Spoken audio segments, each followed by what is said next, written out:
সহজের ভিতরে একটু কঠিন একটা আইন। আইনটার নাম হচ্ছে গ্রাম আদালত আইন 2006।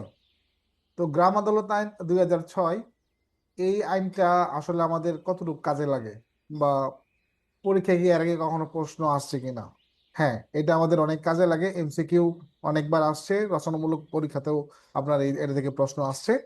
আমাদের একটু জানতে হবে, এটা আমাদের একদম গ্রাম্য লেভেল থেকে এই আইনটা প্রয়োগ করা হয়, যার কারণে আমরা একটু সুন্দরভাবে গুছিয়ে কথা বললে সবাই বুঝতে পারবো। আমি আইন পড়ার আগে একটা বিষয় বলি। গ্রামে যে পলিটিক্সটা হয়, এই পলিটিক্সটাতে সাধারণত আপনার দেখা হয় যে কার পক্ষে কেমন লোক আছে, বা দেখা গেছে যে আপনার এই পক্ষে বেশি লোক থাকলে আরেক পক্ষের লোকের আপনার অপরাধ করলে তাদের উপর চাইপা বসে বেশি। আর যাদের লোক বেশি থাকে তারা অপরাধ করলে অনেক সময় পার পাওয়া যায়। গ্রামের বিচারে এরকম হয় না? গ্রামের বিচারে কিন্তু এরকম হয়। আদালতের বিচার বলতেছি না, গ্রামের বিচার। তো গ্রাম আদালতের মূল ফ্যাক্টর হয়েছে যে সামান্য সামান্য কিছু বিষয় নিয়ে যাতে কেউ আপনার কোর্ট কাছারিতে না আসা লাগে। বুঝতে পারছেন? যাতে কোর্ট কাছারিতে আসা না লাগে, স্থানীয় চেয়ারম্যানের মাধ্যমেই যাতে এটা সমাধান করা যায়, ইউনিয়ন পর্যায়ের বিষয়গুলো ইউনিয়ন থেকে যেন সমাধান করা যায়, এই উদ্যোগকে কেন্দ্র করে মূলত এই আইনটা করা হয়েছে। তো যখন কোনো ঘটনা ঘটবে, স্বাভাবিকভাবে এই পক্ষ থেকে দুইজন সদস্য, এই পক্ষ থেকে দুইজন সদস্য। যদি কখনো আপনার নারীর স্বার্থ জড়িত থাকে, তাহলে এই পক্ষ থেকে একজন নারী, ওই পক্ষ থেকে একজন নারী সদস্য আপনার থাকতে হবে। এখন এই যে 4জন সদস্য হইলো, এবং যে সালিসিটা হবে আর কি গ্রাম্য আদালতে, এইটার প্রধান থাকবে একজন চেয়ারম্যান। যে ইউনিয়ন পরিষদের চেয়ারম্যান, সেই চেয়ারম্যান। তাহলে চেয়ারম্যান সহ কয়জন হইলো? 5জন। যখন কোনো সিদ্ধান্ত দেওয়া হবে, আদেশ দেওয়া হবে, রায় দেওয়া হবে, তখন অধিকাংশ মানুষ যে দিকে থাকবে সেই রায়টাই আপনার কার্যকর হবে। এই ক্ষেত্রে দেখবেন 5জনের ভিতর 5জনই একটা একমত হইতে পারে। আবার কখনো বা 4জন একমত, একজন একমত না হতে পারে। কখনো কখনো 3জন একমত, আবার 2জন ভিন্নমত হতে পারে। এইখানে আবার একটু কাহিনী আছে। আবার যে যে 2জন মূল সদস্য, এই পক্ষের 2জন, ওই পক্ষের 2জন, এই যে 4জন মূল সদস্য, 4জন যদি দুই দুই পক্ষ নিয়ে নেয়, যে এই 2জন এই পক্ষ, এই 2জন এই পক্ষ, তাহলে কিন্তু জিনিসটা আপনার একটা সাইডে পাল্লা ভারী হলো না। তখন চেয়ারম্যান সাহেব তিনি কিন্তু যেই দিকে যাবেন ওই ওই সাইডের পাল্লাটা ভারী হয়ে যাবে। বুঝতে পারছেন? মানে 3জন এক সাইডে হয়ে গেলে পাল্লাটা ভারী হয়ে গেল। তো এই জিনিসটাই মূলত এখানে বোঝানো হয়েছে। তো চেয়ারম্যানের কার্যালয় থেকে দেখা গেছে যে আপনি হয়তো পাত্তা দিলেন না, যা চেয়ারম্যানে কি বিচার করবো, পাত্তা দেওয়ার টাইম নাই, নো, এটা করা যাবে না। চেয়ারম্যানকে এখানে অবমাননা করা যাবে না, করলে শাস্তি আছে। একইভাবে চেয়ারম্যান যদি ডাকে নোটিশ দিয়ে আপনার যাইতে হবে, না যাওয়ার কোনো সুযোগ নাই, না গেলে সেটা অবমাননা হবে। চেয়ারম্যানের আদালতে, যে গ্রাম আদালত আর কি, ওইখানে কি আপনি আইনজীবী নিয়ে যাবেন না আপনি একাই যাবেন? না, ওইখানে কোনো আইনজীবী চলে না, ওখানে কোনো সাক্ষ্য আইন চলে না। ঠিক আছে? ওখানে কি চলে না? ওখানে কোনো সাক্ষ্য আইন চলে না। আমার কথাগুলো পরবর্তীতে আপনার দ্বারা থেকে পাবেন, এমনি দিকে বুঝতেছেন আমার কথাগুলো? একদম এলাকার আঞ্চলিক ভাষা বলতেছি না, যেগুলো আমাদের আছে। আমি জি কিন্তু স্যার, বুঝতেছি। বইয়ের কথা বলতেছি না, বইটা পরে আমরা ধরতেছি। বুঝতেছি স্যার। হ্যাঁ, 10 মিনিট এগুলো শুনেন, দেখবেন গ্রাম আদালত সম্পর্কে একটা ধারণা হয়ে যাবে। তো গ্রাম আদালতের চেয়ারম্যানের কি আনলিমিটেড ক্ষমতা নাকি সীমিত ক্ষমতা? সীমিত ক্ষমতা। তো সীমিত ক্ষমতাটা আপনি কিভাবে বুঝবেন? এখানে দেখবেন আমাদের মাদক দ্রব্য নিয়ন্ত্রণ আইনে যেরকম তফসিল আছে, ফৌজদারি কার্যবিধির যেরকম তফসিল আছে, এই গ্রাম আদালত আইনেও আপনার কি আছে? দুইটা তফসিল আছে। তো আপনার প্রথম অংশে আছে, সরি, প্রথম অংশ তফসিলের দুইটা অংশ। প্রথম অংশে আছে আমাদের যে ফৌজদারি যে মামলাগুলো, যেগুলো চেয়ারম্যান সাহেব বিচার করতে পারবেন, এটার একটা ধারার চার্ট। দ্বিতীয় অংশে আছে যে দেওয়ানি আদালতে যে বিষয়গুলো নিষ্পত্তি হয়, ওইগুলোর কোন অংশগুলো এই গ্রাম আদালতে আনা হবে সেটা। এই আইনটা 2006 সালে করা হইলেও এটা বেশ কয়েকবার আপনার আপডেট হয়েছে। সর্বশেষ এটার আপডেট হয়েছে 2024 সালে। কত সালে? 2024 সালে। 2024 সালের মাধ্যমে কি বাড়ানো হয়েছে? এখানে কিছু কিছু আইনে একটু ক্লিয়ার করা ছিল না, ওই জিনিসগুলো ক্লিয়ার করছে। এবং হচ্ছে চেয়ারম্যানদের যেই সাজা দেওয়ার ক্ষমতা, এটা আপনার বাড়ানো হয়েছে, বা রায় দেওয়ার ক্ষমতা এটা বাড়ানো হয়েছে। চেয়ারম্যানদের সর্বপ্রথম যে আদেশ ছিল সেখানে 5,000 টাকা ছিল, পরবর্তীতে এটা 75,000 25,000 করা হয়েছে, পরে 75,000 করা হয়েছে, এখন মনে হয় আপনার 3 লক্ষ টাকা পর্যন্ত করা হয়েছে বর্তমানে। এটা কিন্তু একদম আপডেট ভার্সন। এই চেয়ারম্যান তিনি যদি দেখেন যে এই বিষয়গুলো সমাধান হচ্ছে না বা বিচার এখানে সম্ভব হবে না, চেয়ারম্যান ইচ্ছা করলে কিন্তু ওই কেসগুলো আপনার জুডিশিয়াল কোর্টে অথবা দেওয়ানি কোর্টে, জায়গা জমির মামলা হলে দেওয়ানি কোর্টে তিনি প্রেরণ করে দিতে পারেন। আবার তার আগে আমাদের যে ফৌজদারি অপরাধ যেগুলো মারামারির মামলা, ওইগুলো যে কোর্টে আছে শিডিউলভুক্ত, ওই কোর্টের বিচারক তিনি যদি মনে করেন যে এটা সামান্য বিষয়, আমার কোর্টের পরিবর্তে আমি গ্রাম আদালতে পাঠাই দেই, এটা গ্রাম আদালতে আপনার পাঠাই দিতে পারবে আদালত, যে মূল আদালত আর কি। একইভাবে জজ আদালত থেকেও জায়গা জমির যে ছোটখাটো সমাধান, এটার জন্যও চেয়ারম্যানের কাছে পাঠিয়ে দেওয়া যাবে। চেয়ারম্যান সেটা কার্যক্রম শেষ করে তিনি জানাই দিবেন যে তিনি এক্ষেত্রে কি ধরনের ব্যবস্থা নিলেন। গ্রাম আদালতে আমাদের যে চেয়ারম্যান সাহেব আছেন বা মেম্বার, তারা পক্ষপাতিত্ব করতে পারে না? পারে কি না? তারা পক্ষপাতিত্ব করতে পারে। তাদের পরিবর্তে লোক নেওয়ার বিধান এই আইনে আছে, এই আইনে আছে। চেয়ারম্যানের কাছে যদি আপনি বিচার চান, সেটা কি থানায় জিডি করে পরে গিয়ে বিচার করতে বিচারের চাইতে হবে? থানায় অভিযোগ করে পরে গিয়ে চাইতে হবে না। গ্রাম আদালতে আপনি বিচার চাইতে পারবেন কিভাবে? লিখিতভাবে। আপনি যখন লিখিতভাবে কোনো বিচার চাইবেন গ্রাম আদালতে, তখন আপনার চেয়ারম্যান সাহেব কি করবেন? চেয়ারম্যান সাহেব কি করবেন? আপনার নোটিশ দিয়ে তাদেরকে ডাইকে আনবে। ডাইকে না এখানে আগে বুট গঠন করবে, সরি আগে বুট গঠন করবে, তারপর আপনার দুই পক্ষকে ডেকে এনে এখানে বিচার শুরু করবেন। প্রথমে একটা সুযোগ দেওয়া হবে, কি সুযোগ জানেন? দুই পক্ষকে দুই পক্ষকে সুযোগ দেওয়া হবে যে ভাই তোমরা আপোষ মীমাংসা হয়ে যাও। কি হয়ে যাও? আপোষ মীমাংসা হয়ে যাও। এই আপোষ মীমাংসাটা আগে ট্রাই করা হবে, কারণ গ্রামের বিচার তো বুঝেনি আপোষ মীমাংসাই হয় না। 99% মামলা আপোষ মীমাংসা হয় না। তো এখানে গ্রাম আদালতে প্রথম সুযোগটা দেওয়া হয় দুই পক্ষকে, যা তারা যেটা আপোষ মীমাংসা করে নেয়। এই আপোষ মীমাংসা করে নিলেও কিন্তু এই বিষয়গুলো গ্রাম আদালতে কিন্তু আপনার নোট রাখতে হবে। তার মানে ডায়েরিতে এগুলো তাদের যে নিজস্ব যে রেজিস্টার আর কি, ডায়েরি না, ওই রেজিস্টারে বিষয়গুলো কি করতে হবে? আপনার নোট করে রাখতে হবে, ঠিক না? এইগুলো আমাদের এই গ্রাম আদালতে আপনারা পাবেন। তো গ্রাম আদালতে আপনার আপিল করা যায় কিনা গ্রাম আদালতের আদেশের বিরুদ্ধে? হ্যাঁ, এটা আপিল করা যায়। আমাদের যেই সহকারী জজ আছে, সহকারী জজ ওই কোর্টে একটা নির্দিষ্ট পর্যায়ে গিয়ে আপনার কি করা যায়? আপিল করা যায়। আবার ওই থানায় কোনো মামলা হয়েছে, থানায় কোনো মামলা হয়েছে, আবার ওই পার্টি থেকে আবার কেউ মনে করেন ওই চেয়ারম্যানের কার্যালয়েও অভিযোগ করছে।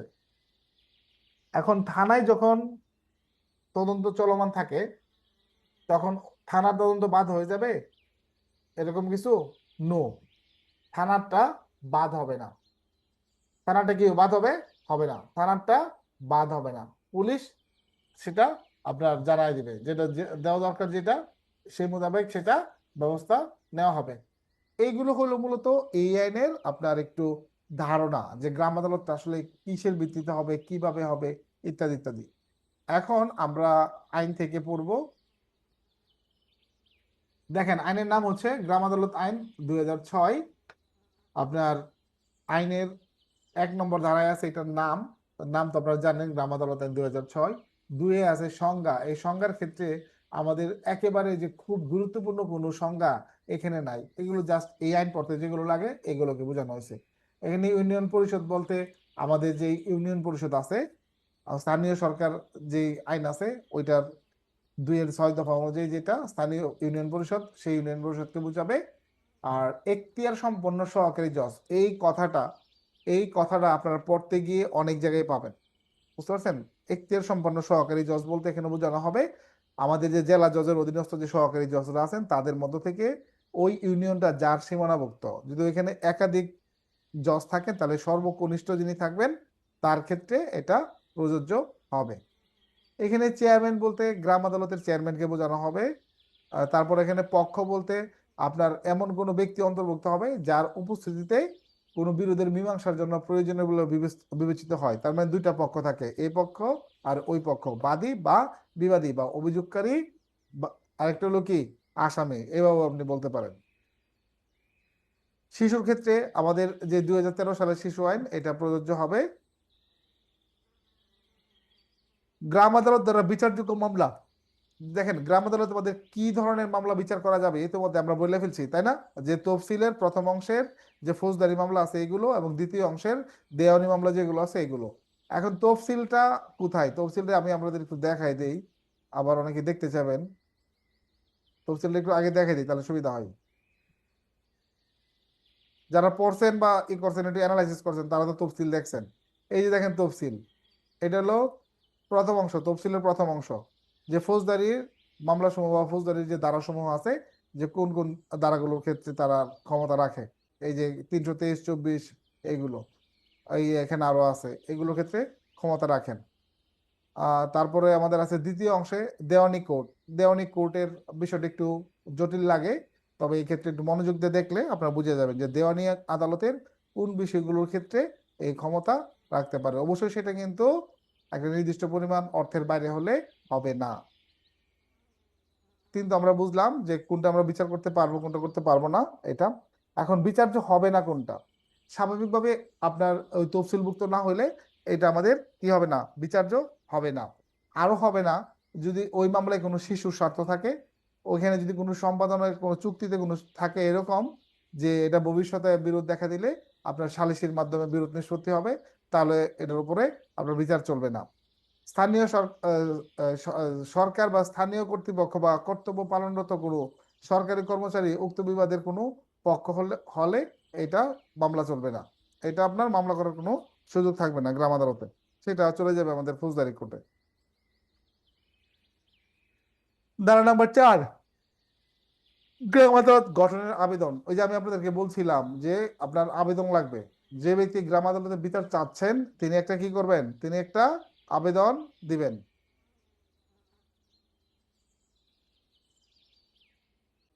তো গ্রাম আদালত গঠনের জন্য আপনার আবেদন দিতে হবে, যে ব্যক্তি বিচার চাচ্ছে আপনার তিনি কি করবেন, তিনি এক্ষেত্রে আবেদন দিবেন। ধারা 4-এ কিন্তু বলা আছে গ্রাম আদালত গঠনের আবেদন, যে পক্ষ চাচ্ছে সেই পক্ষ এখানে একটা আবেদন দেবেন।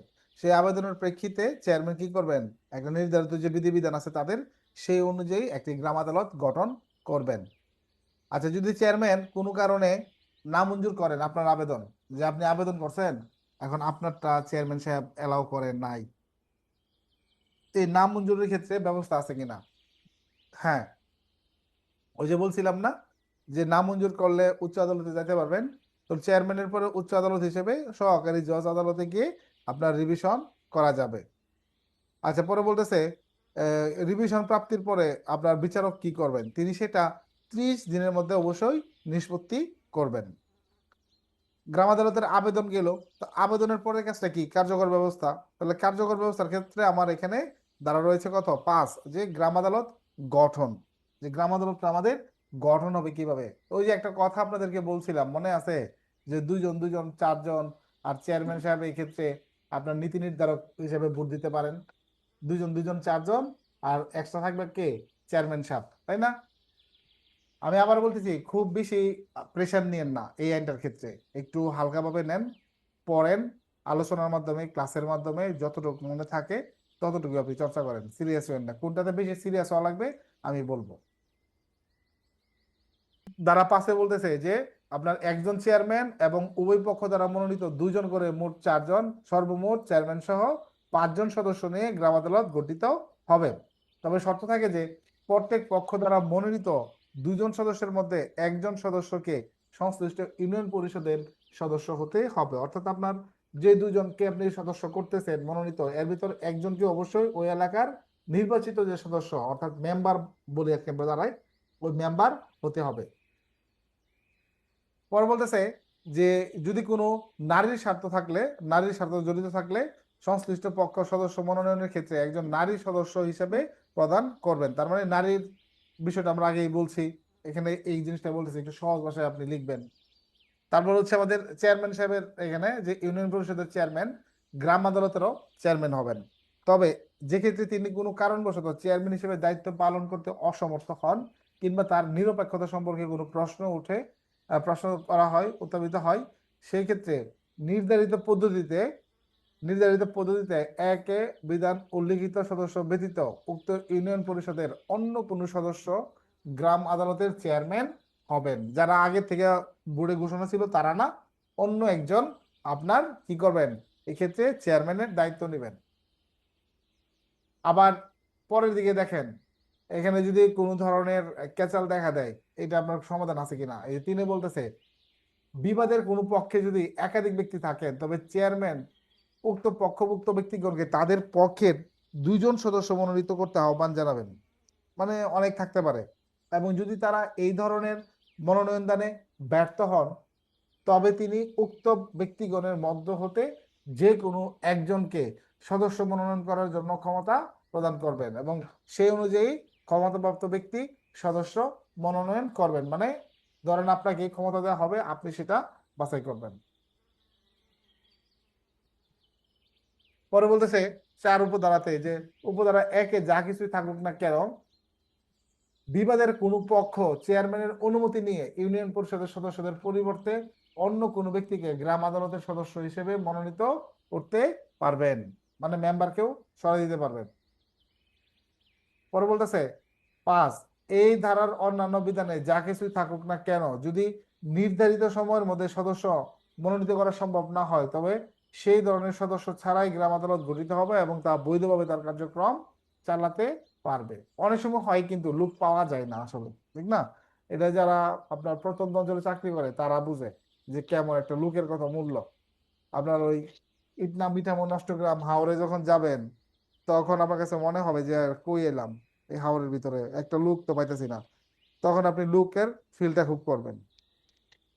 গ্রাম আদালতের এখতিয়ার, গ্রাম আদালতের এখতিয়ারটা কি হবে? এখতিয়ার বলতে আমরা কি বুঝতেছি, এটা কতটুকু বিস্তৃত, এটা আপনার কতটুকু বিস্তৃত। এখানে বলতেছে যে ইউনিয়নে অপরাধ সংগঠিত হবে বা মামলার কারণ উদ্ভব হবে, বিবাদের পক্ষগণ সাধারণত সেই ইউনিয়নের বাসিন্দা হলে উপধারা 2-এর আপনার বিধানাবলী সাপেক্ষে গ্রাম আদালত গঠিত হবে এবং এই ধরনের মামলার বিচার এখতিয়ার সংশ্লিষ্ট গ্রাম আদালতের থাকবে। তার মানে যে গ্রামে এই ঘটনা ঘটছে ওই গ্রামের যদি আপনার ওই ইউনিয়নে যদি আপনার তাদের বাড়ি হয় তাহলে সেটা ওই আদালতেই আপনার কি হবে, আপনার বিচার অনুষ্ঠিত হবে। পরে 2-এ বলছে যে ইউনিয়নে অপরাধ সংঘটিত হবে বা মামলার কারণ উদ্ভব হবে, বিবাদের এক পক্ষ সেই ইউনিয়নের বাসিন্দা হলে এবং অপর পক্ষ ভিন্ন ইউনিয়নের বাসিন্দা হলে যে ইউনিয়নের মধ্যে অপরাধ সংঘটিত হবে বা মামলার কারণ উদ্ভব হবে সেই ইউনিয়নের গ্রাম আদালত গঠিত হবে এবং তবে পক্ষগণ ইচ্ছে করলে নিজ ইউনিয়নে হতে প্রতিনিধি মনোনীত করতে পারবেন। তার মানে একজন ওই এলাকার আরেকজন বাইরের, তখন যদি হয় ওই এলাকাটাতেই হবে, এক্ষেত্রে আবার অন্যদেরকে সুযোগ দেওয়ার কিন্তু বিধান রাখতে হবে। 6 মামলা দায়েরের সময়সীমা। আমাদের যে গ্রাম আদালত আছে এখানে মামলা রুজুর ক্ষেত্রে কোনো সময়সীমা আছে কিনা, সময়সীমা আছে কিনা বলেন, সময়সীমা থাকা দরকার কিনা। নাহলে তো দেখা গেছে আপনি 10 বছর পরে আইবেন, ঠিক না?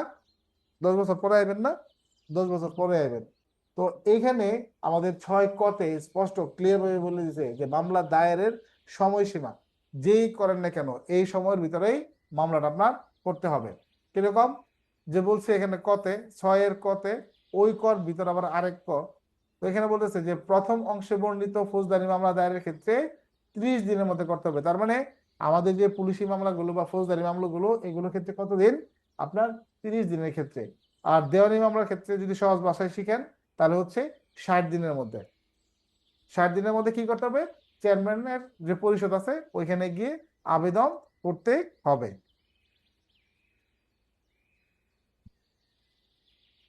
তারপরে আছে আমাদের প্রাক বিচার।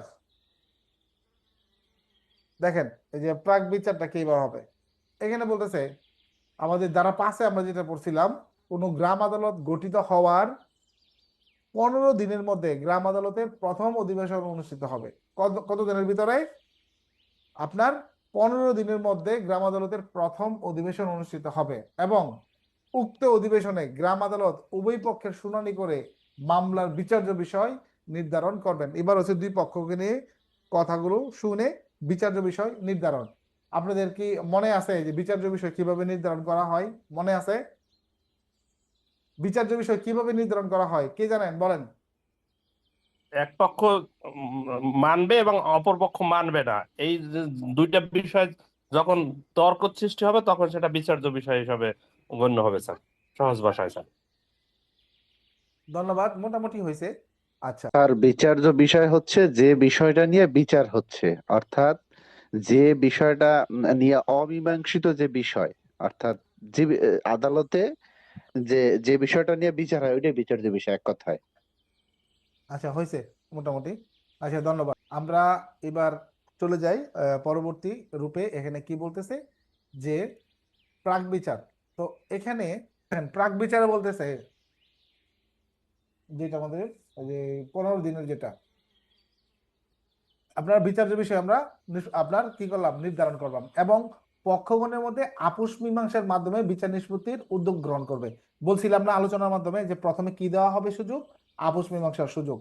পরে দেখা গেছে যে আপোষ মীমাংসা যদি হয় তো হইলই, নির্ধারণ করা হলে এই ধরনের উদ্যোগ গ্রহণের কত দিনের মধ্যে করতে হবে সেটা আপোষ মীমাংসাটা 15 দিনের ভিতরে আপনার কি করতে হবে? নিষ্পত্তি করতে হবে, এটা জিনিসটা নিষ্পত্তি করে দিতে হবে। পরে বলতেছে যদি আপোষ মীমাংসা হয় তাহলে একটা আপোষনামা করতে হবে এবং সবাই এখানে আপনার স্বাক্ষর দিবে, বৃদ্ধাঙ্গুলের ছাপ দিবে এবং সাক্ষী হিসেবে উভয় পক্ষের ওই যে মনোনীত যারা ছিল না আদালত গঠনের সময়, ওই মনোনীত সদস্যরাও এখানে কি করবেন? স্বাক্ষর করবেন। আপোষনামা স্বাক্ষর দিতে হলে কি করতে হবে? এটা গ্রাম আদালতের একটা নির্ধারিত ফর্মে আদেশটি লিপিবদ্ধ করবে এবং এই ধরনের আদেশ গ্রাম আদালতের আদেশ বা ডিগ্রি বলে গণ্য হবে। পরে বলতেছে এই ধারার অধীন আপোষনামার মাধ্যমে বিচার্য বিষয় নিষ্পত্তি করা হলে তার বিরুদ্ধে আপিল বা রিভিশন করা যাবে না। তার মানে তার মানে বুঝছেন তো, আপোষ মীমাংসার মাধ্যমে যদি আপনার সমাধান হয়ে যায় পরবর্তীতে আর ওই বিষয়গুলোর ক্ষেত্রে আপিল বা রিভিশন করা যাবে না। 6 গ মামলা নিষ্পত্তির সময়সীমা। এই যে হইল আপনার এটা নিষ্পত্তি হবে কিভাবে? এখানে 6 ছোট কথা বলতেছে যে 6 খ এর অধীন কোনো মামলা নিষ্পত্তি করা সম্ভব না হলে, তার মানে আপোষ মীমাংসা হয়েছে না আর কি, না হলে গ্রাম আদালত 15 দিনের মধ্যে মামলাটির শুনানির কার্যক্রম শুরু করবেন। এবার হইলো দুই পক্ষকে শুনানির কার্যক্রম শুরু হবে। শর্ত থাকে যে শর্ত থাকে যে শুনানির কার্যক্রম শুরু করার পূর্বে মামলার কোনো পক্ষ চেয়ারম্যানের অনুমতি ক্রমে যুক্তিসঙ্গত কারণ প্রদর্শন করে তার দ্বারা ইতপূর্বে মনোনীত কোনো সদস্যকে পরিবর্তন করে অন্য কোনো সদস্য মনোনয়ন করতে পারেন। মানে একজনের পরিবর্তে আরেকজনের দ্বারা সে চেঞ্জ করে দিতেই পারে। পরে আবার বলতেছে এখানে 6-2-তে 6-2 আর কি, এইগুলোই শুরুর দিকে একটু ঝামেলা আর কি, দেখবেন একটু আলোচনার মাধ্যমে শিখলে দেখবেন ইজি হয়ে যাবে। পরে বলতেছে অধিবেশন শুনানি কার্যক্রম শুরু হওয়ার অনধিক 90 দিনের মধ্যে মামলাটি নিষ্পত্তি করতে হবে। তবে শর্ত থাকে যে উক্ত সময়সীমার মধ্যে মামলা নিষ্পত্তি করা সম্ভব না হলে গ্রাম আদালতে কারণ আহ, লিপিবদ্ধ করে পরবর্তী 30 দিনের মধ্যে মামলাটি নিষ্পত্তি করবে। তার মানে স্বাভাবিকভাবে 90 দিন আর কারণ দেখায়া আরো 30 দিনের সময় নেওয়া যাচ্ছে আর কি। এই যে সময়সীমাটা আছে এইটার ভিতরে যদি সম্ভব না হয় তখন কি হবে? তখন বলছে ভাই এই যে 90 দিন পরে আবার 30 দিন যদি আপনি না পারেন তাহলে স্বয়ংক্রিয়ভাবে ওই আদালত ভেঙে যাবে। এখন শুনেন, গ্রাম আদালত ভেঙে যাওয়া মানে এই না কিন্তু যে আপনার আপনার হবে না, যেটা যে আর কোনো বিচার হবে না, না। শুধুমাত্র আপনার জন্য যে বোর্ডটা গঠন করছিল, যে গ্রাম আদালত গঠন করছিল, ওই গ্রাম আদালতটা বাতিল হয়ে যাবে। বোঝা গেছে? এটা আর কি। আবার অনেকে মনে করতে পারেন পুরো ইউনিয়ন পরিষদই মনে হয় বন্ধ হয়ে যাবে। না, জিনিসটা এরকম না। জাস্ট ওই মামলার অংশটা আপনার স্বয়ংক্রিয়ভাবে আপনার ভেঙে যাবে। এখানে ভেঙে যাবে বলতে ওই আদালতের কোনো কিছু ভাঙার জন্য বলা হয়েছে না, ওই যে একটা বোর্ড গঠন করে না, ওই বোর্ডটা আর কি ভেঙে যাবে। গ্রাম আদালতের ক্ষমতা দেখেন 7 ধারায় বলা আছে গ্রাম আদালতের ক্ষমতা। তো এখানে একটা ক্ষমতা দিছে যে গ্রাম আদালত প্রথম অংশে বর্ণিত অপরাধ সমূহের ক্ষেত্রে কোনো ব্যক্তিকে কেবলমাত্র 3 লক্ষ টাকা ক্ষতিপূরণ প্রদানের আদেশ দিতে পারবেন। তার মানে এখানে 3 লক্ষ টাকা পর্যন্ত রাখা হয়েছে কার কাছে? গ্রাম আদালতের কাছে। পরে বলা আছে 2 গ্রাম আদালত তফসিলের দ্বিতীয় অংশে বর্ণিত বিষয়গুলোর সাথে সম্পর্কিত কোনো মামলায় এই ধরনের বিষয়ে তফসিলে উল্লেখিত পরিমাণ অর্থ প্রদানের জন্য আদেশ প্রদান করতে বা সম্পত্তির প্রকৃত মালিককে সম্পত্তি বা তার দখল প্রত্যর্পণ করার জন্য আদেশ প্রদান করতে পারেন। তার মানে জায়গা জমির মামলা, এখন আমি দখল পাচ্ছি না, এখন গ্রাম আদালতের চেয়ারম্যান বলতে পারে যে এটা তাকে ফিরিয়ে দেওয়া হোক, এইটা একটা আদেশ দিতে পারেন আর কি। ধারা 8 গ্রাম আদালতের সিদ্ধান্ত চূড়ান্ত হওয়া এবং আপিল করা। ওই যে আমি যেটা বলতেছিলাম যে গ্রাম আদালতের সিদ্ধান্ত সর্বসম্মতক্রমে হতে হবে। এক্ষেত্রে 4:1 মানে 5 জন লোকের ভিতরে আপনার 4 জন একরকম হইতে হবে, মানে সিদ্ধান্তের দিক থেকে। সংখ্যাগরিষ্ঠ ভোটে বা 4 জনের সদস্যের উপস্থিতিতে 1/3 এই 3/1 সংখ্যাগরিষ্ঠ ভোটে গৃহীত হলে উক্ত সিদ্ধান্ত পক্ষগণের উপর বাধ্যকর হবে এবং এই আইনের বিধান কার্যকর হবে।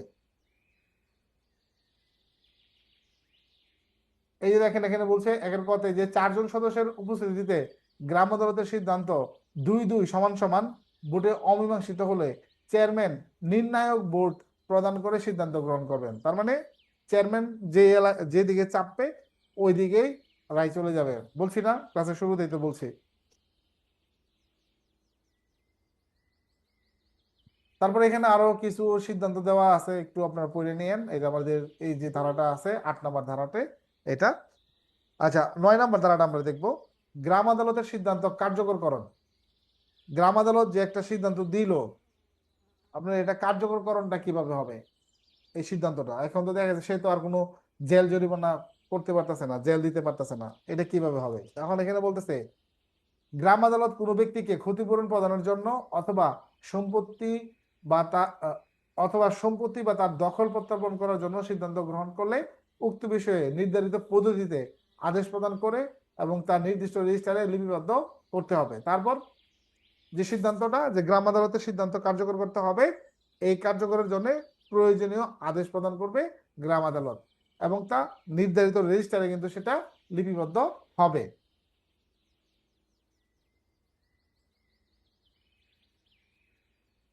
পরে বলতেছে গ্রাম আদালতে উপস্থিতিতে তার সিদ্ধান্ত অনুযায়ী দাবি মেটানো বাবদ কোনো অর্থ প্রদান করা হলে অথবা কোনো সম্পত্তি অর্পণ করা হলে গ্রাম আদালত ক্ষেত্রমতো উক্ত অর্থ প্রদান বা সম্পত্তি অর্পণ সংক্রান্ত তথ্য তার রেজিস্টারে লিপিবদ্ধ করবেন। তারপর ওই টাকা যেটা আদায় হবে এটা আবার ক্ষতিগ্রস্তকে দিয়ে দেওয়া হবে। 9 মিথ্যা মামলা দায়েরের জরিমানা। এটা তো জানেন, যদি কেউ মিথ্যা করে সব কোর্টেই আপনার বিচার আছে, এখানেও আছে। আপনার অনধিক 5,000 টাকা জরিমানা করা হবে, অনধিক 5,000 টাকা জরিমানা। এই জরিমানার টাকা কি হবে? জরিমানার টাকা দ্বারা ক্ষতিগ্রস্ত ব্যক্তির জন্য ক্ষতিপূরণ হিসেবে গণ্য হবে এবং তা ধারা 9 উপধারা 3 বিধান অনুসারে আদায়যোগ্য হবে। মানে সরকারি পাওনা যেভাবে আদায় করা হয় একদম হুলিয়া ক্রুক টুক করে ওভাবে সেটা আদায় করা হবে। সাক্ষীকে সমন দেওয়া ইত্যাদির ক্ষেত্রে গ্রাম আদালতের ক্ষমতা। এখানে বলতেছে যে গ্রাম আদালত যে কোনো ব্যক্তিকে আদালতে হাজির হতে বা সাক্ষী দেওয়ার জন্য অথবা কোনো দলিল দাখিল করানোর জন্য তিনি আদেশ দিতে পারবেন। তবে শর্ত থাকে যে এখানে কিছু বিষয় বলে দিছে যে এই বিষয়গুলো একটু আপনার মাথায় রেখে কাজ করতে হবে।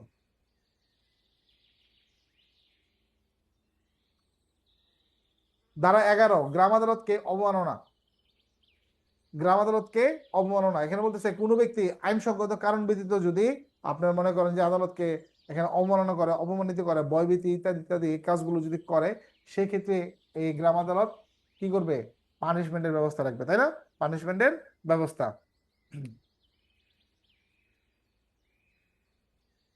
তাহলে কি কি করলে গ্রাম আদালতে হবে অবমাননা? এই যে ভয়ভীতি প্রদর্শন আমরা দেখলাম, আদালতের কার্যক্রমে কোনো বাধা সৃষ্টি করা, গ্রাম আদালতের আদেশ সত্ত্বেও কোনো দলিল দাখিল বা অর্পণ হস্তান্তর না করা, গ্রাম আদালতের যে প্রশ্নের জবাব দিতে তিনি বাধ্য, সেইরূপ কোনো প্রশ্নের উত্তর দিতে তিনি অস্বীকার করেন, তারপরে সত্য কথা বলার জন্য শপথ গ্রহণ করতে বা গ্রাম আদালতের নির্দেশ মোতাবেক তার প্রদত্ত জবানবন্দিতে স্বাক্ষর করতে গিয়ে তিনি অস্বীকার করেন, তাহলে তিনি গ্রাম আদালত অবমাননার দায়ে অপরাধী হবেন। এত কিছু মনে থাকবে না, যে কটা মনে থাকবে এই কটাই দিবেন। ধারা নাম্বার 12, জরিমানা আদায়ের কথা বলা আছে এখানে, যে জরিমানা আদায়, এই যে 10 ধারা 11 ধারা পড়ে আসলাম না, যে জরিমানা আদায়, জরিমানার বিষয়টা। তো এটা যে আদায় হবে, এই আদায়ের বিষয়ে 12 ধারায় বলা আছে যে জরিমানা আদায়। তো আদায়টা এখানে বলতেছে যে ধারা 10 ও 11-র অধীন আরোপিত কোনো জরিমানা ইনস্ট্যান্ট মানে তাৎক্ষণিক যদি আদায় না হলে গ্রাম আদালত তার দ্বারা আরোপিত জরিমানার অর্থের পরিমাণ সহ উক্ত অর্থ অনাদায়ের কারণ উল্লেখপূর্বক একটি আদেশ ইউনিয়ন পরিষদে প্রেরণ করবেন এবং উক্ত অর্থ ইউনিয়ন পরিষদ তার দ্বারা আরোপিত করে করগণ্যে স্থানীয় সরকার আইনের অধীন আদায় করবে, তারপর তিনি সেটা আদায় করে পাঠিয়ে দিবেন।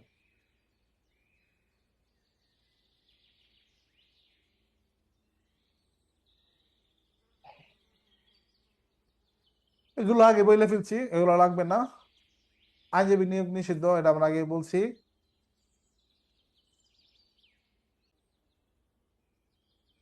দেখেন, সরকারি কর্মচারী, প্রদানশীল বৃদ্ধ মহিলা এবং শারীরিক অক্ষম ব্যক্তির পক্ষে প্রতিনিধি দেওয়া যাবে কিনা। এখানে বলতেছে আদালতের সম্মুখে উপস্থিত হতে হবে এমন কোন সরকারি কর্মচারী যদি তার ঊর্ধ্বতন কর্তৃপক্ষের সুপারিশ সহ এই মর্মে আপত্তি উত্থাপন করেন যে তার ব্যক্তিগত উপস্থিতির ফলে সরকারি দায়িত্ব পালন ক্ষতিগ্রস্ত হবে, তাহলে আদালত তার নিকট হতে যথাযথভাবে ক্ষমতাপ্রাপ্ত কোনো প্রতিনিধিকে তার পক্ষে গ্রাম আদালতের সম্মুখে হাজির হওয়ার জন্য অনুমতি প্রদান করতে পারবেন। তার মানে কি করতে হবে, যে আমি যেতে পারতেছি না, রাষ্ট্রীয় দায়িত্ব এই সেই বিভিন্ন বংশং বুঝাইলাম, এখন আমার পক্ষে কিন্তু একজন প্রতিনিধি পাঠাইতে হবে। পরে বলতেছে 2, গ্রাম আদালতের সম্মুখে উপস্থিত হতে হবে এমন কোন পর্দানশীল বা বৃদ্ধ মহিলা বা শারীরিকভাবে অক্ষম ব্যক্তি আদালতে উপস্থিত হয়ে সাক্ষ্য প্রদান করতে অসমর্থ হলে আদালত তার নিকট থেকে যথাযথভাবে ক্ষমতাপ্রাপ্ত কোনো প্রতিনিধিকে তার পক্ষে আদালতের সম্মুখে হাজির হওয়ার জন্য অনুমতি প্রদান করতে পারবেন। পক্ষভুক্তি করা যাবে কিনা মানে বাড়ানো যাবে কিনা, হ্যাঁ, একজন যদি মারা যায় তার বৈধ ওয়ারিশদার যারা আছে তারা এই ক্ষেত্রে অ্যাড হবে, 15 কতে এরকম কথায় বলা আছে।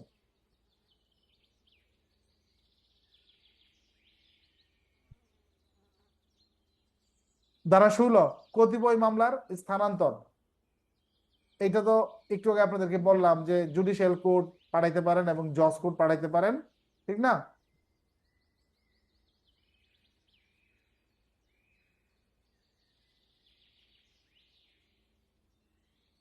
পুলিশ দ্বারা তদন্ত বিরত থাকা না, পুলিশ বিরত থাকবে না, পুলিশ পুলিশের মতন করবে আর কোর্টের কাজ কোর্টে চলমান থাকবে। ধারা 17 মূল বক্তব্য এটাই।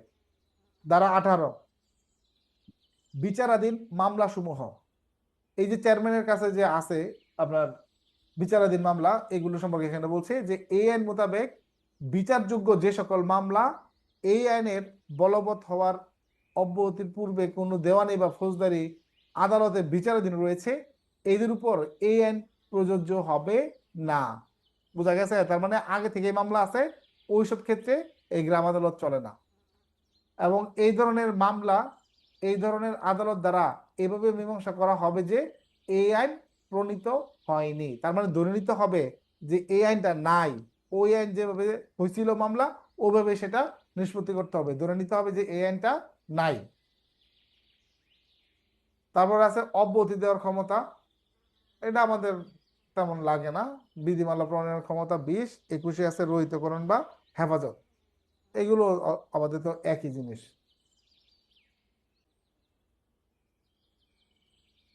দেখি কোন কোন জিনিসটা আপনাদের কাছে কঠিন লাগছে, একটু আমরা যাই। বল আচ্ছা, গ্রাম আদালত আইন দেখে অনেকে ক্লাসকে গুরুত্বই দিচ্ছে না। না স্যার, একটু কঠিন লাগতেছে আমার কাছে। আমার মানে আগা মাথায় কিছুই বুঝতেছি না স্যার। যদি এই আইনটা কি একটু স্কিপ করা যায় না স্যার?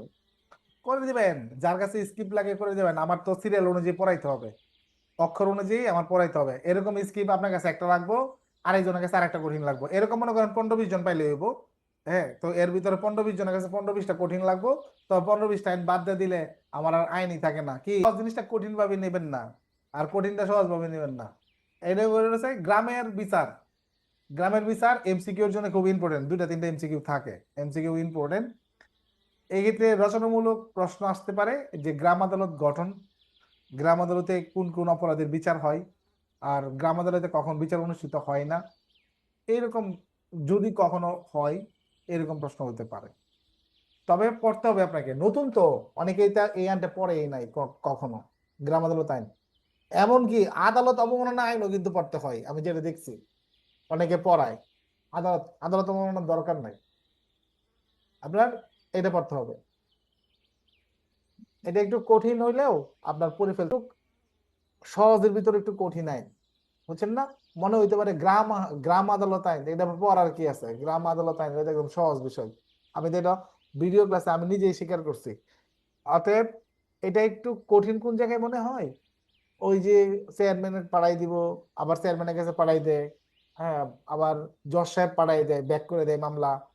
এটা কি জন্য হয়, মূল কনসেপ্টটা কিন্তু আমি প্রথম 10 মিনিটে বলছি, যে মূলত হইলো টেকনিক্যাল বিষয়টা বুঝেন। চেয়ারম্যান সাহেবের কাছে আবেদন করবে, ভোট গঠন করবে, বিচার হবে, আপনার আপোষ মীমাংসার চেষ্টা করা হবে। আপনার প্রথমে হচ্ছে যে যদি মিলা যাইতে ভালো, না মিললে দুই পক্ষের ডাইকা বক্তব্য নিতে হবে, বিচার্য বিষয় নির্ধারণ করা লাগবে, তারপর প্রয়োজনীয় সাক্ষী ডাকতে হবে, ওই সেম ওই আগের মতোই। এখানে কোনো উকিল নিয়োগ করা যাবে না, নিজের নিজের আলোচনা হবে। 5 জন থাকবে বিচারক, এর ভিতরে একজন প্রধান বিচারক আর 4 জন সহকারী বিচারক। এটা বিচারক শব্দ না, বাট আমি বুঝাইতেছি। এর ভিতর আপনার অধিকাংশ লোক যেদিকে রায় দিবে সেটাই, মানে যে হাইকোর্টের যেরকম সুপ্রিম কোর্টের বসে না বেঞ্চ, বিচারকদের বেঞ্চ 3 জন 4 জন 2 জন, এই বেঞ্চের মতন আর কি। তখন এটা 2 জন দেখা গেছে যে কোন এলাকায় এটা হবে, কোন এলাকার চেয়ারম্যান মেম্বার বিচার করবে, যে এলাকায় ঘটনা ঘটছে স্বাভাবিকভাবে অভিবাসী যারা যদি ওই ইউনিয়নেরই হয় তাহলে ওই ইউনিয়নেই হবে, ওই ইউনিয়নই হবে। যদি কোনো নারী স্বার্থ থাকে তাহলে নারী প্রতিনিধি থাকবে, ঠিক না? নারী প্রতিনিধি এক্ষেত্রে থাকবে। এইভাবেই তো, এইভাবেই পড়তে হবে। আর তো কি নয়, আপনার প্রয়োজন প্রথমে শিরোনামগুলো পড়ে ফেলবেন, যাদের কাছে কঠিন লাগে। কঠিন অবশ্যই, আমি নিজেও স্বীকার করি। আর মোটামুটি একদম ছোটও না, ভালোই বড়, ভালোই বড়। তাও তো আমি কিছু কিছু বিষয় স্কিপ করে এই পর্যন্ত আসি না, তো আসা যাইতো না। এই ভিডিও ক্লাসটা কয়েকবার দেখে ফেলবেন, আশা করি ঠিক হয়ে যাবে। ভিত্তিক যে গ্রাম সদস্য কয়জন হবে স্যার? ওখানে 3 জন 4 জন 5 জন 6 জন ছিল স্যার। চেয়ারম্যান সহকারে কি 5 জন রাইট হবে নাকি 4 জন রাইট হ্যাঁ হবে? হ্যাঁ, এখন এটা পরিবর্তন করছে, এখানে একটু সংশোধন আনা হয়েছে, 5 জন চেয়ারম্যান সহ মোট 5 জন। আর স্যার বিগত সালে কি কখনো গ্রাম পুলিশ থেকে এই গ্রাম আদালত থেকে কোনো প্রশ্ন আসছে স্যার, লিখিত আর কি স্যার? একবার মনে হয় আসছিল যে গ্রাম আদালতের গঠন প্রণালীটা, যে গ্রাম হ্যাঁ আদালত কিভাবে গঠিত হয়, এখানে আপনার যে কোন কোন অপরাধের বিচার হয় কোনটা হয় না, এরকম একটা প্রশ্ন আসছিল অনেক আগে। একটু পড়ে রাখেন, দেখবেন যে এমসিকিউ তে কাজে লাগবে। একই মামলা যদি থানায় হয় সেই ক্ষেত্রে যদি গ্রাম আদালত করে ওই মামলা নিষ্পত্তি করে বা একটা মীমাংসা করে সেই ক্ষেত্রে কি ওই থানার মামলা কি কোনো প্রভাব পড়বে স্যার? নো, এখানে ক্লিয়ার বলে দিছে, 100% ক্লিয়ার বলে দিছে যে গ্রাম আদালতে কি করতেছে আপনার দারোগা দেখার কোনো দরকারই নাই, দারোগা সাহেবের কোনো দেখবেই না। থানায় মামলা হয়েছে, ওইটা ডাইরেক্ট যেটা আসে এইটা দিয়া আপনার পাঠাই দিবে। তারপর আপনার ওই আপনি পাঠাবেন কোথায়, কোর্টে পাঠাবেন না? জি পাঠাবেন স্যার। কিনা?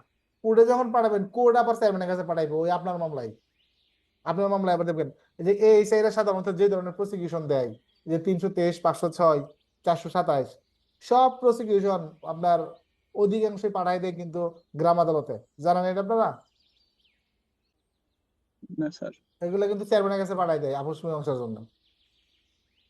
তো তার মানে হচ্ছে গিয়ে আপনার গ্রাম আদালতে যদি মামলা নিষ্পত্তিও হয় তাও হচ্ছে গিয়ে যদি থানায় মামলা হয় সেটা থানার মানে আদালতের ভাবে ওটা মীমাংসা হবে। যদি থানায় চেয়ারম্যান থানায় মামলা মীমাংসা যে করেও। হয়েছে শোনেন, থানায় যে জি মামলা স্যার। হয়েছে আপনি থানায় কোর্টে রিপোর্ট দিবেন না, সিআরপিসি 173 ধারা মোতাবেক হয় আপনি চার্জশিট দিবেন, না হলে ফাইনাল রিপোর্ট দিবেন, যে কোনো একটা কিছু দিবেন তো। জি স্যার। তাই তদন্ত শেষ বলে তো কোনো শব্দ নাই। আপনি তো যখন এই যে জানতে পারছেন তা গ্রাম আদালতে মামলা করছে, আপনি বন্ধ করে দিলেন না, আপনার কাছে মামলা হয়েছে, আপনার কাছে আছে, আপনি এটা রিপোর্ট পাঠাই দেন। রিপোর্ট পাঠানোর পরে এটা তো আদালতই বুঝবে, বা বাদী বিবাদী পক্ষ তো গিয়ে কোর্টে বলবে না যে স্যার আমরা যেটা চেয়ারম্যান সাহেব গ্রাম আদালতে বিচার করতেছে স্যার, আমি করছিলাম থানায় আর আমার ভাই এসে স্যার চেয়ারম্যানের কাছে অভিযোগ দিছে। দুইজন তো জি স্যার স্যার, আমি ওইটাই বলতে চাচ্ছি স্যার। বুঝছেন না, দুইজন দুই জায়গায় অভিযোগ করতে পারে, বুঝছেন না? জি স্যার। বিজয় আদালতে যে নথিটা বদলি করলো বিজ্ঞ আদালত থেকে, এখন চেয়ারম্যান সাহেব এই মামলাটার একটা রায় দিল, হয় উনি সাজা দিল বা আপস মীমাংসা করে দিল। এখন পরবর্তীতে এই যে মামলার ডকেটটা, এটা কি পুনরায় আবার কোর্টে ফেরত যাবে না গ্রাম্য আদালতে থেকে যাবে? ফুল ডকেট তো দেয় না, ফুল ডকেট তো দেয় না, এটার যেটুকুই দিল স্যার। ফটোকপি রিলেটেড এরকম কিছু একটা দেয়। আইনে তো আর এরকম নাই, এটা প্র্যাকটিক্যাল জ্ঞানের বিষয়। তবে প্র্যাকটিক্যাল জ্ঞান হিসাবে যারা এটার সঙ্গে জড়িত তারা বলতে পারবে। আপনার চেয়ারম্যানের কাছে পাঠায়, আমি চেয়ারম্যানের কাছে পাঠাতে দেখছি, আপনার অর্ডার শিট সহ চেয়ারম্যানের কাছে পাঠায়। তারপর চেয়ারম্যান মানে 99% ক্ষেত্রেই এটা হচ্ছে আপোষ মীমাংসা কইরা দুই পক্ষের কাছে সই টই নিয়ে তাদের নিজস্ব রেজিস্টারে উঠাবে এবং কোর্টকে জানায় দেয়, এই পর্যন্ত হয়। হ্যাঁ স্যার, হ্যাঁ স্যার, কোর্টকে যে জানাবে, কারণ কোর্ট তো আবার ওই যে থানা কোর্টের যে রেজিস্টার আছে, এখানে তো মামলার সর্বশেষ অবস্থা উঠানো থাকে। তো এইখানে স্যার তো যদি না পাঠায় তাহলে উঠাবে কিভাবে? হ্যাঁ, এটাই তো মানে ওইখান থেকে তো যে অর্ডার শিটটা হয়, ও অর্ডার শিটটা তো আর এক জায়গায় যায় না, দুই জায়গাতেই যায়। ওই চেয়ারম্যানের এখান থেকে সিদ্ধান্ত যখন আসে ওইটা তো আবার মূল নথিতেও যুক্ত হয়। পরে আবার একদম সর্বশেষ কি হয় একটা মামলার, এফএম, এফএম, জি স্যার, এফএম। সর্বশেষ এফএম একটা। হয়ে তো আবার এই এফএমটা তো আবার থানায় চলে যায়। হ্যাঁ, এটা তো সর্বশেষ, তাহলে অবশ্যই এখান থেকে ফিডব্যাক আসতে হবে, ফিডব্যাক। জি আর চেয়ারম্যানের কাছে অবশ্যই জুডিশিয়াল নথি যায় না, এখানে ফটোকপি রিলেটেড কোনো কিছুই যায়। এটা আমি আমার জানি না, কিন্তু আমি মোটামুটি গ্যারান্টি দিয়ে বলতে পারি জুডিশিয়াল নথি কোর্টেই থাকে, চেয়ারম্যানের কাছে জুডিশিয়াল নথি যায় না।